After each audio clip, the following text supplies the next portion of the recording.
Hey unicorns, it's Josh, and I am here I'm doing a prequel or a lead-in, whatever, because I already did a show lead-in, but I want to let you know about a technical difficulty we had and why we're actually still publishing this amazing conversation. And I think I actually just told you why. It was an amazing conversation. So Tyler Petrie, who is at Wilbert's, and I'll tell you what, if you're local to where I grew up, everybody knows Wilbert's, but Wilbert's, you pull it, is we would have called it a junkyard when I was a kid, but it is way more than that. It's an auto recycler, and Tyler tells me all about that whole industry and the ridiculous background of that family. And I say ridiculous in the most respectful, awestruck way. And you'll hear it in the show. Truth be told, what was going on is, their weather is, it's Rochester, New York, man. The weather's a problem. Internet had some issues in the region, as well as he is in a very, very frenetic place. His office has people coming and going. There are parts being pulled not far from where he is. There's noise to be had. And so, every time I was thinking, oh shoot, maybe we should stop recording, his mic would come back. And I'm like, this is too good. I'm not gonna stop this. And so you may have a moment where what he's saying blanks out. The context is there. You'll get it. And I've only had to do this 2 or 3 times in my career where, the conversation was somehow technologically damaged. And once we've actually just scrapped it once. And it was because, no offense to this person, but it wasn't worth keeping. We could always redo it. This conversation was worth keeping. And that is why you're going to hear us not at our best from a technological standpoint, but conversation-wise, oh yeah. So with that, thank you for just joining our show and following along. You guys are awesome. Get ready. This is episode 73. 74 is about to launch. I've already seen the edit. 75, I go solo and celebrate the 75th episode, and I'm going to drop some knowledge about some big stuff coming up because we are changing things up, and I think it's going to be a blast. And you know what? Tyler's probably going to come back on, but it's going to be the new format. You'll see. Watch episode 75 also. But without further ado, check this out with Tyler. Welcome to Bootstrapped Unicorns. I'm your host, Josh Pies, and this is the show where scrappy founders, rebellious visionaries, and business misfits pull back the curtain on what it really takes to build something extraordinary from absolutely nothing. No trust fund, no fairy god investor, just grit, duct tape, caffeine. Yeah, and that dream. We're talking about the wild, unfiltered ride of turning chaos into cash flow and ideas into impact. So buckle up. This is no Disney movie, but there might be some magic. Let's face it, even Elon started in a garage. So, without further ado, let's get to the next episode. Welcome to Bootstrapped Unicorns, presented by C47 Digital Studios. Bootstrapped Unicorns, welcome back. It is yet another episode where, the last episode I promised that I didn't know who's going to come on because I never keep track of these things. It's just going to be somebody who's going to be awesome. And guess what? I'm going to deliver yet again.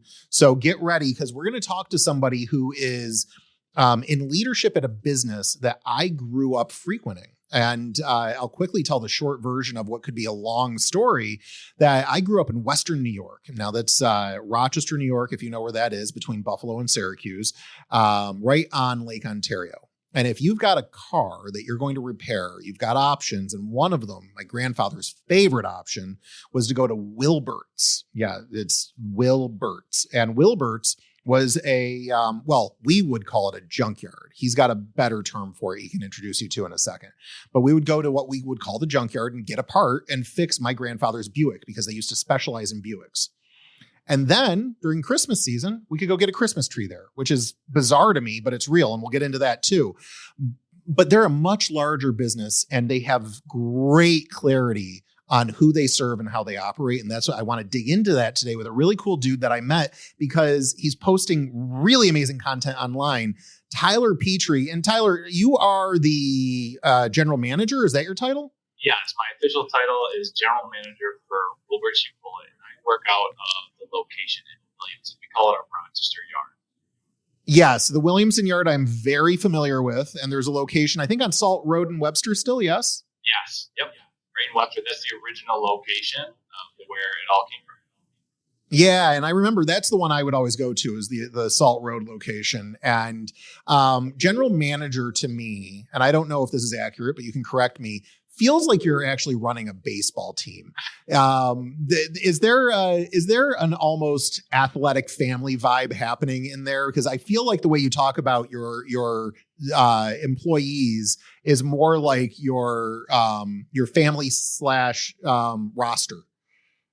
Yeah, absolutely. And, it's interesting you say that. We spend so much time at work here, and this business, the self-serve side of the business, the pull-it end, is open 7 days a week. So the employees are here.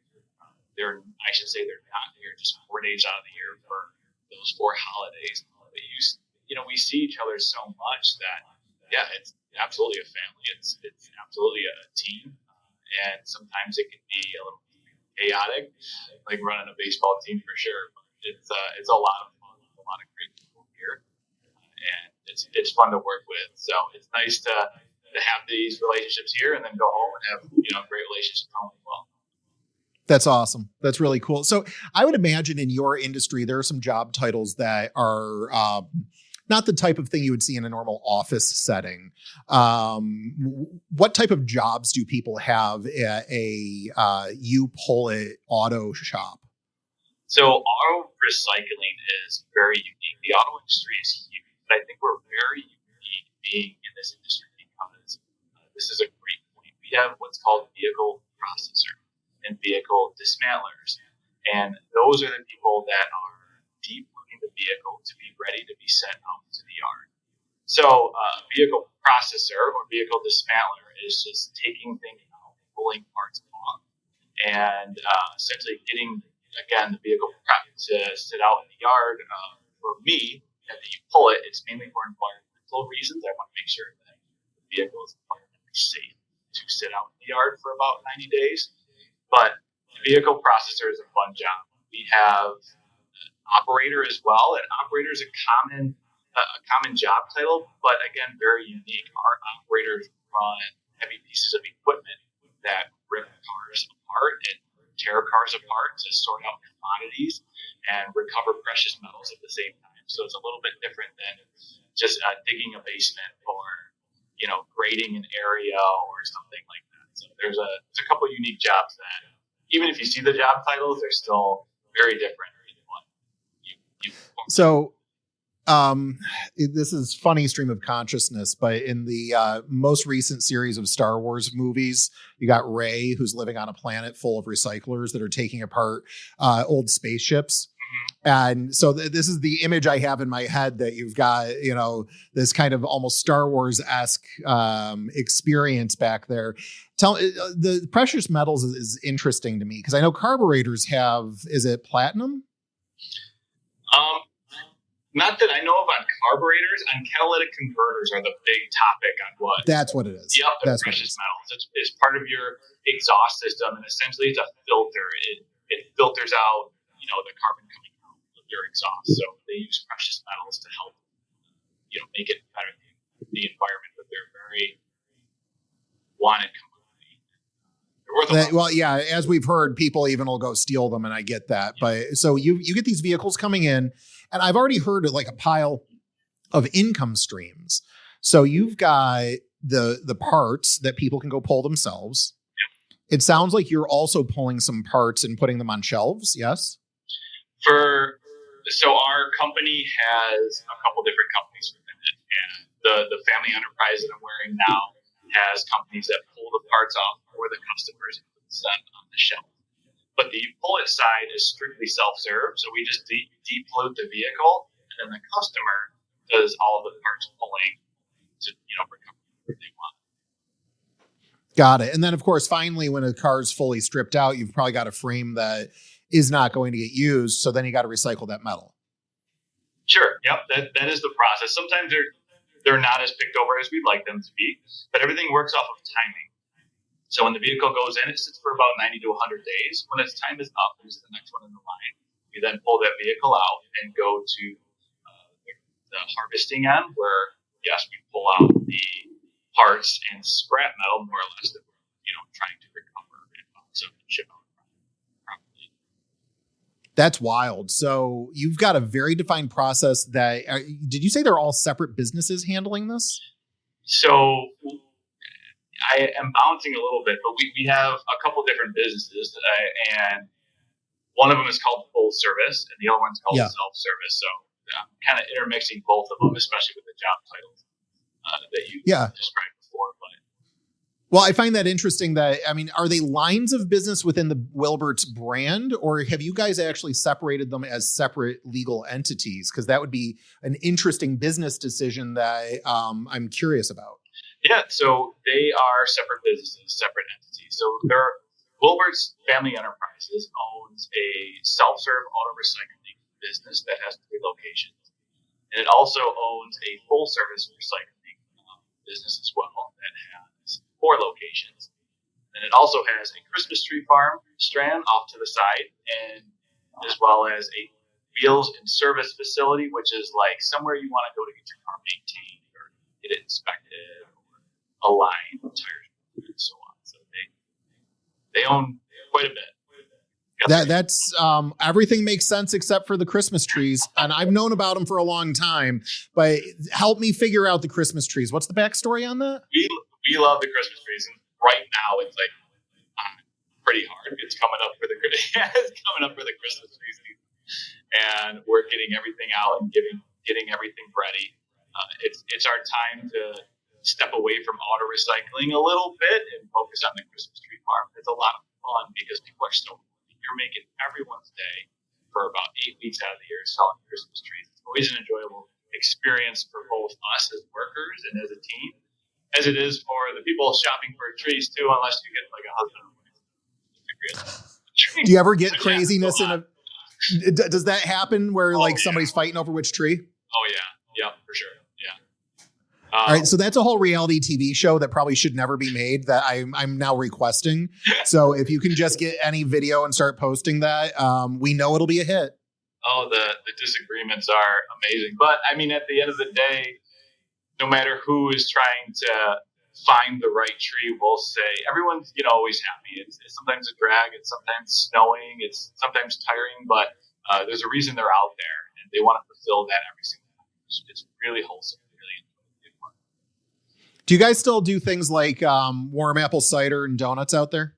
We don't do warm apple cider, but we do hot chocolate, we do coffee, and we do fried cakes from a local farmer. It's a farm stand. I don't know if you remember him as Shoots. Yeah, I do. I was just going to ask you if it was still Schutz. Yeah, Is it Shoots or Schutz? Yep, another family-owned and operated farm that's close by, so it's great to team up with them. And I apologize to everybody in Western New York. I called it a donut. It is a fried cake. I understand that. It's okay. The Christmas tree farm story is really interesting, though. And we'll go back to the 70s. In the 70s, our auto recycling business at the time was deemed and called Junkyard. So Art Wilbert was the founder of Wilbert's. And at the time, it was called Wilbert's Buick parts or GM parts, and he really only focused on Buick and GM. Now, when the New York State came out with laws, or they could have been guidelines, honestly, that were you need to put up a fence or a vegetation barrier so the public cannot see the junkyard. So the reaction to that was to plant trees along the fence line to help cover up, what the bad things people are seeing, and it turned into a very successful Christmas tree farm because surrounding neighbors and other people in the community were going to our fence to cut the Christmas trees down. And Art Wilbert was an entrepreneur, and he saw a lot of capability and a lot of great things come out of the community with them taking the trees from him, and he turned it into a 100-acre Christmas tree farm. So I absolutely love that people were basically stealing your Christmas trees that weren't even Christmas trees. They were just your fence. I love that. Yeah. What an optimist. Art must have been such an opportunist/optimist to be able to go, that's okay. I just learned a lesson that's going to make everybody a whole bunch of money and bring a whole bunch of happiness. I got you. You're never going to steal again. We're going to bring your family, the whole family. It's not dad sneaking out there with a saw in the middle of the night. It's the whole family coming in. That's really cool. And so that tradition has been year in and year out since pretty much the 70s, right? Yeah, for a long time. I mean, even before that, it was going on. I think its official business kicked in 1972. The two brothers that kind of own it, two sons are still arguing about, I think, the date when it officially started. 71, 72. That's so good. I absolutely love that. So there was something that when you and I first met and we were hanging out a couple weeks ago, you said to me, and I think we were joking about Adam Weitzman over in Syracuse. And nothing like not picking on him. It's just the idea that if you ever had a podcast, you should have him on your show because it's all recycling and he's super cool. Yeah. And you're like, well, yeah. And I go to all these trade shows and stuff. And I'm like, stop. There's trade shows for auto recycling. And I should know there's trade shows for everything. But you guys take this as seriously as any business takes it. And so the Christmas tree stuff, for the love of the community, I love the whole concept behind it. But the rest of the recycling and auto parts business, it's very intertwined, very refined. And can you tell me about how deliberate and how serious it is that you take this industry? Because it really is an industry. Yeah, I mean, it's recycling. It's a great form of recycling. Recycling is a lot of fun, and I like seeing it. I actually just showed one of our videographers here that are helping with some social content. Great reference in how much we recycle and what it means. And we got a vehicle that we purchased from somebody who's, their vehicle failed inspection because of a bad frame. And when the car came in, it was great because the battery, the headlight, and the front bumper was already purchased from us last year. And I know that because we mark everything with a color and a W on it. And the color we use line up with a specific date and time. And we do that for, store return purposes. But it was really cool to see that we purchased a vehicle that someone got our parts from to keep it going last year. And it's always rewarding to kind of see something like that. But the industry is incredible. It's a really tight community, and we are constantly learning and adapting and trying to do this the right way in regards to recycling, how we're selling products to customers. And the industry is wide. It's worldwide at this point. Eric Wilbert was the past president of the ARA, the Automotive Recyclers Association, and he's traveled all over the world to learn and help educate those on what auto recycling is and the impacts we make as auto recycling. It's great. I was just in Birmingham for the ARA National Conference, which was outstanding. It's great to see all of the vendors there that are helping us be better at what we're doing, and they're so innovative. They come up with great ideas on how to get us car leads, how to process cars, how to remove parts off of them, everything down to the boxes that we ship things in. So it's a lot of fun. Yeah. That's truly amazing to me because, sometimes you just run into an industry you never gave deep thought to. And I really feel like this is one of them. How big I don't know if you have a sense of this. How big is your industry in the United States?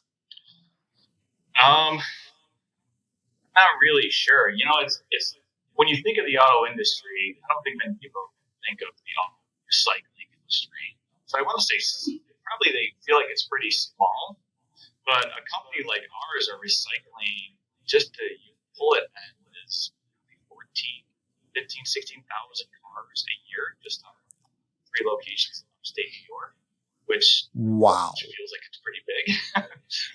But it's not as big as other recyclers that we have. And some of the bigger companies are just really doing a great job at getting the cars in, getting them packed up and shipped out. Well, I mean, if you think about Western New York, where you are, there are some towns that have less than 15,000, probably less than 5,000 residents. Right. So you're recycling as many as 3 times the amount of vehicles that they would have in their driveways. That's just mind-blowing to me. That is really cool. How many people are working in all of your facilities? How many total employees? So company-wide, we have, it's probably at 370 to 380 right now. We just purchased a facility this year, 2 facilities, I want to say, and so I don't exactly know what their crews are. They're out of state. One's in Ohio. One's actually in Pennsylvania, which is New York.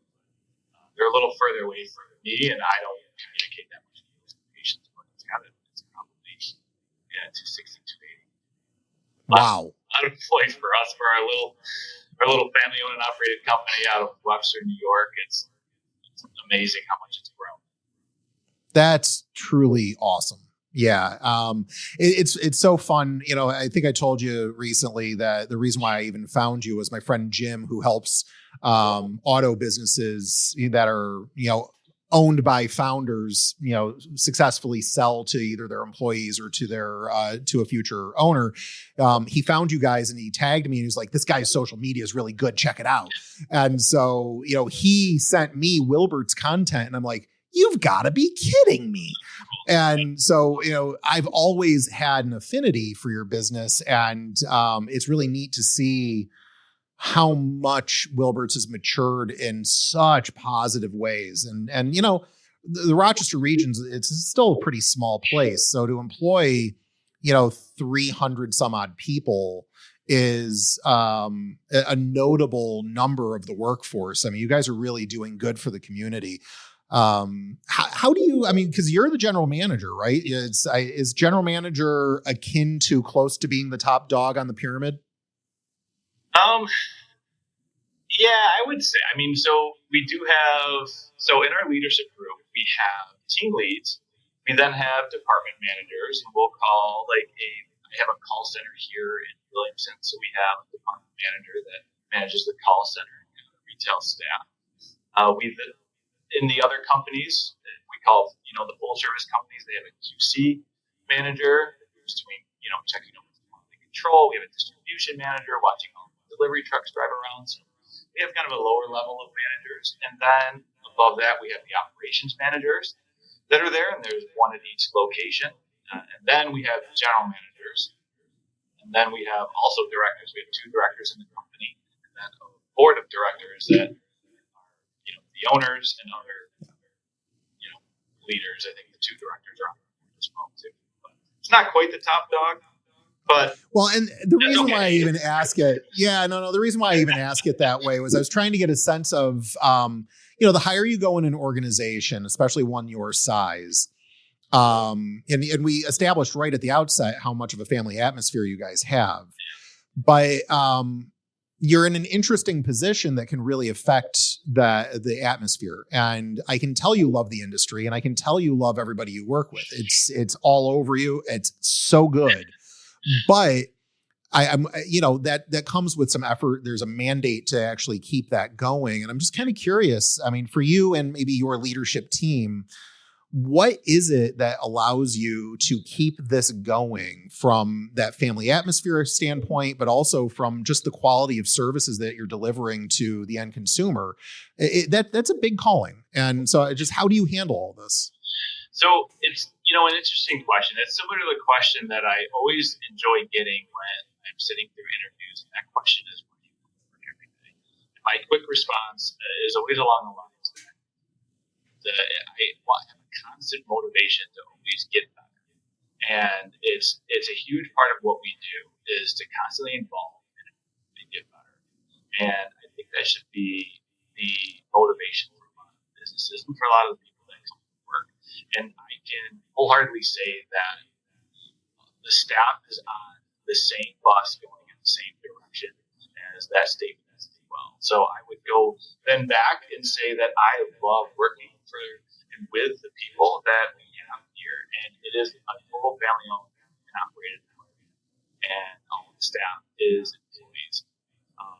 We do a lot for employee engagement.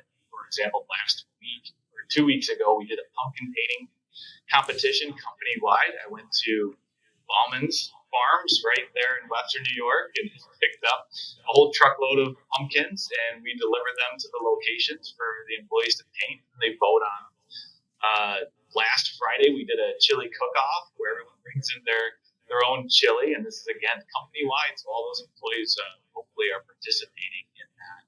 And I just announced the winners yesterday for the store. Well, who won?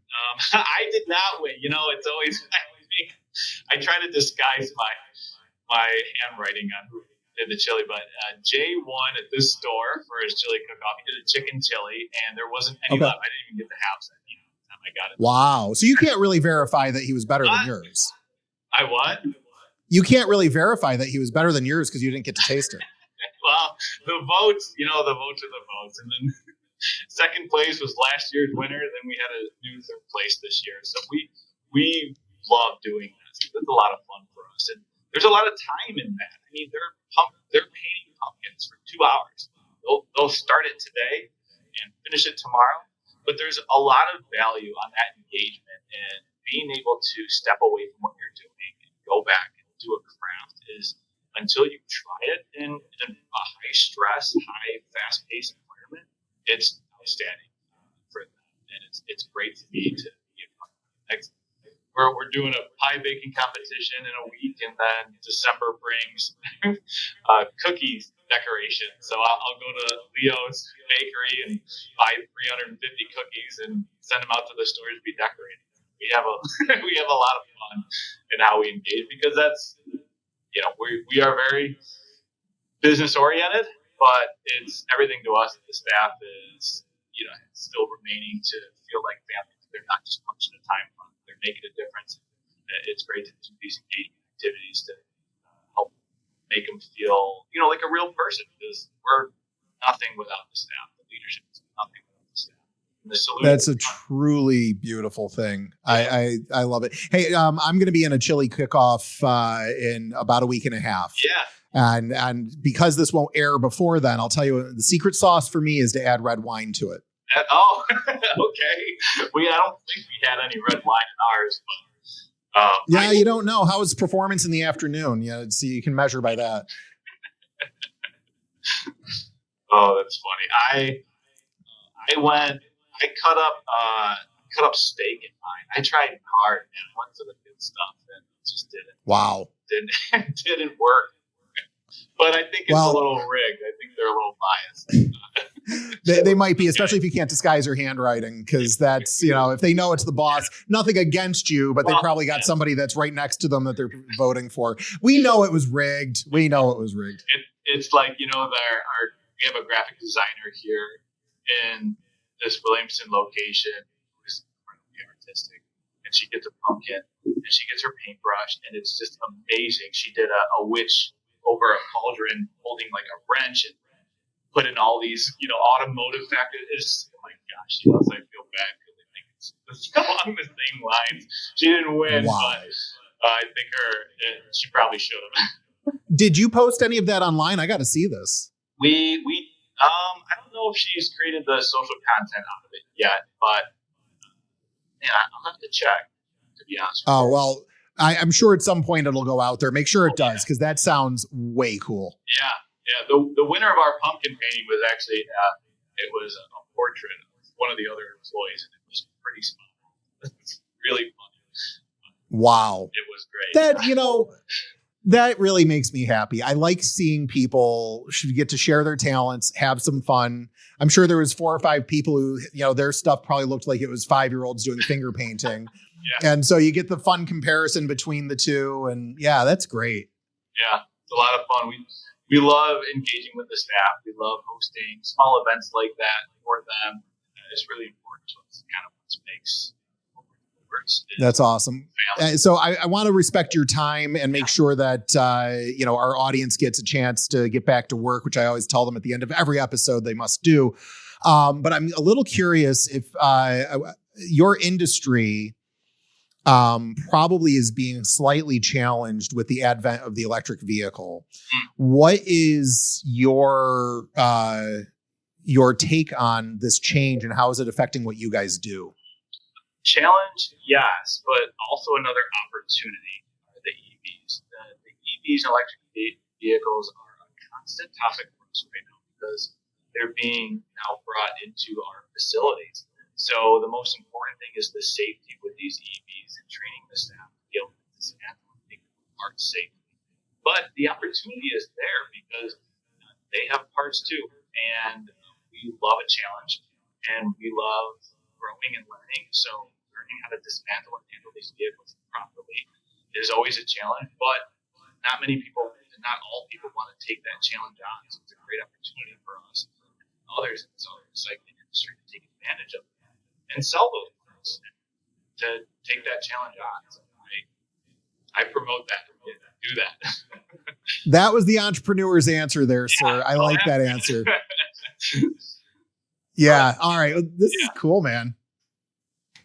Yeah. I'm noticing our internet's breaking up a little bit, so I'm a little concerned that we might end up having some recording issues in a minute here. But, one thing that you and I talked about last time that I did want to bring up is, it sounds like you are really into motocross. You were on, or at least a lot of motorcycle activity.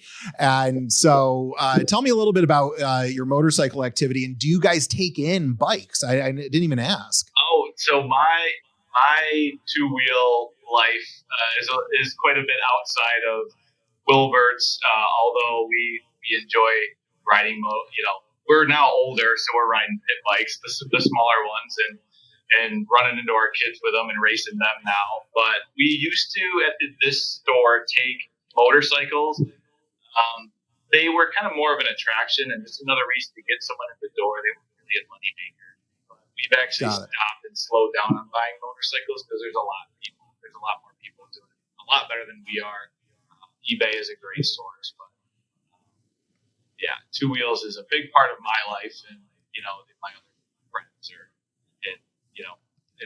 in that world. So and for people who don't know, Western New York and motorcycles just go together. It's just how it is. It's a sad time right now. They just sell. Yeah, I know. Yeah, you don't ride now. You're going to get hurt. But snowmobiles are coming. Yep. Snowmobiles is huge. Last year was phenomenal. We had probably the best snowmobiling year that we've ever had. And really? In New York last year, it was phenomenal. And everyone kind of got them back out. We have a family friend of ours that sells power sports in this area this year. So hopefully we have another one. We all got snow. It'll be just wait for the snow. Yeah, well, here's to a powerful and profitable winter. I've got a good friend. Do you know Sean Fico over at AP Enterprises? Yes, I do. Yeah. Yeah, actually, you actually worked with him at one point, right? I did a little bit. Yeah, I filled in my time before I had kids with a lot of seat time in the payloader in the Baytown Plaza. Oh, you were the Baytown Plaza guy? I was in Baytown Plaza for. Oh, no kidding! That's awesome. Years, yeah. So. A long time ago in a land far away, my guys did, because I had a snow plowing company, we did Webster Town Center just down the road. Oh, okay. Yeah. That's good times. Sean's great people. So say hi to him next time you see him. But hey, unicorns, this is what happens when two Western New Yorkers hang out, because I'll tell you, we all know each other and each other's families somehow, some way. It is a small town in the Rochester, New York region. But Tyler, thank you for coming on. Yeah, what one thing can our audience do for you today? What does Wilbert's need from a group of entrepreneurs? Anything? What do they need from us? I think, Wilbert's, we love educating the community. We love educating other recyclers, and we are constantly trying to bring in schools and bring in, other people, whether they're new hires that are looking to work with us. We encourage them to bring their families and tour our facility to learn about what auto recycling is and what it means to us as Wilbert. So I asked to do research and visit our websites and learn more about auto recycling. course, you can reach out to me or anyone at Wilbert anytime. So we are. That's amazing. Through and through auto recyclers. We love it. So. I know a couple of schools in your region that should probably do some field trips. So I'll drop some notes to some friends. We love it. We love it. That's amazing. Well, thank you again, Tyler Petrie, Wilbert. I'll tell you what, if you are in Western New York and you need a car part or you need a Christmas tree, you just found your resource. You can trust them. My grandfather, Edward Glenn Waltz, definitely did. And so do I. So, hey, next episode, guys, you know how this happens. I have no clue who's going to be on. My promise to you is always to try to find interesting people who will give you an interesting and positive perspective on the world of entrepreneurship and business. You will be able to grow in some way because of the episode that you listen to now and next. So remember to like, remember to subscribe, follow us, go find me in all of the socials, connect, say hello. And until then, I suggest you get back to work.